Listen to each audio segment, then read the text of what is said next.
சாலை மறியலால் ராஜீவ்காந்தி அரசு மருத்துவமனை எதிரே போந்தமல்லி நெடுஞ்சாலையில் இருபுறமும் போக்குவரத்து பாதிக்கப்பட்டிருக்கிறது. கூடுதல் விவரங்களை செய்தியாளர் பாண்டியராஜன் வழங்க கேட்கலாம். பாண்டியராஜன், வணக்கம். போக்குவரத்து நெரிசல் ஏற்பட்டிருப்பதை அடுத்து அங்கு என்னென்ன மாற்று வழிகள் எல்லாம் செய்யப்பட்டிருக்கிறது? பாண்டியராஜன், நேற்று மாலை பகுஜன் சமாஜ் கட்சியினுடைய தமிழ்நாடு மாநில தலைவர் ஆம்ஸ்ட்ராங் வெட்டி படுகொலை செய்யப்பட்டார். அவருடைய உடல் ராஜீவ்காந்தி அரசு பொது மருத்துவமனையில் உடற்கூறாய்வு வைக்கப்பட்டிருக்கிறது. அவருடைய ஆதரவாளர்கள் மற்றும் பகுஜன் சமாஜ் கட்சியினுடைய நிர்வாகிகள் மற்றும் கட்சியினர் அவருடைய உடலை வாங்க மறுத்து தற்போது சாலை மறியலில் ஈடுபட்டு வருகிறார்கள். குறிப்பாக அவர்கள் பல்வேறு கோரிக்கைகளை முன்னிறுத்தி இருக்கிறார்கள். பகுஜன் சமாஜ் கட்சியினுடைய தலைவர் ஆம்ஸ்ட்ராங்கினுடைய அரசியல் படுகொலை, ஆனால் இக்கொலை வழக்கில் சிபிஐ விசாரணை கொண்டு வர வேண்டும் என அவர்கள் குறிப்பிட்டிருக்கிறார்கள். மேலும் ஆம்ஸ்ட்ராங் உடலை அரசு மரியாதையுடன் அரசு பொது இடத்தில் அடக்கம் செய்வதற்கு இடம் ஒதுக்க வேண்டும் என்கின்ற அந்த கோரிக்கையை வைத்திருக்கிறார்கள். பெரம்பூர் பகுதியில் அரசு நிலம் வழங்க வேண்டும் எனவும் பொதுவான இடத்தில் அவருக்கான இறுதி அஞ்சலி மற்றும் இறுதி சடங்கு நடைபெற வேண்டும் என்கின்ற கோரிக்கையும் அவர்கள் வைத்திருக்கிறார்கள். தற்போது நேற்று இரவு 8 பேர் இந்த கொலை வழக்கு காரணமாக கைது செய்யப்பட்டு விசாரணைக்கு உட்படுத்தப்பட்டிருக்கிறார்கள்.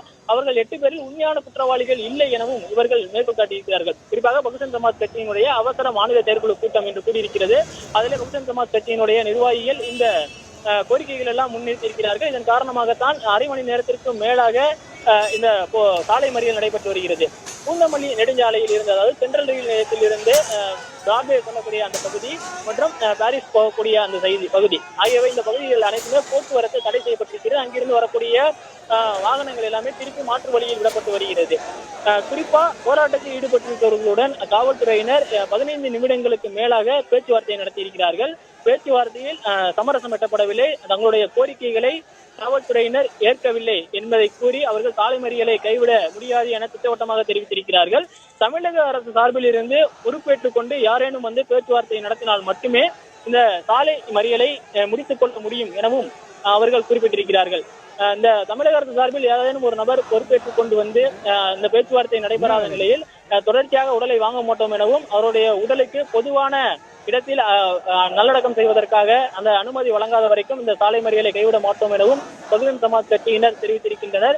காவல்துறையினர் அவருடைய இந்த பேச்சுவார்த்தையை தோல்வியடைந்த நிலையில் காவல்துறையினர் அடுத்த கட்ட நகர்வு என்ன, அடுத்து இந்த பிரச்சனையை சரி செய்வது குறித்து உயர் அதிகாரிகளுடன் தொலைபேசி வாயிலாக பேசிக் கொண்டிருக்கிறார்கள். குறிப்பாக பார்க்கும் பொழுது கைது செய்யப்பட்டவருடைய வாக்குமூலம் ஒரு திடுக்கிடும் தகவல்களை நமக்கு கொடுத்திருக்கிறது. ஆற்காடு சுரேஷ் கடந்த ஆகஸ்ட் மாதம் கொலை செய்யப்பட்டிருக்கிறார். அவருடைய தம்பி பாலா என்பவர் இந்த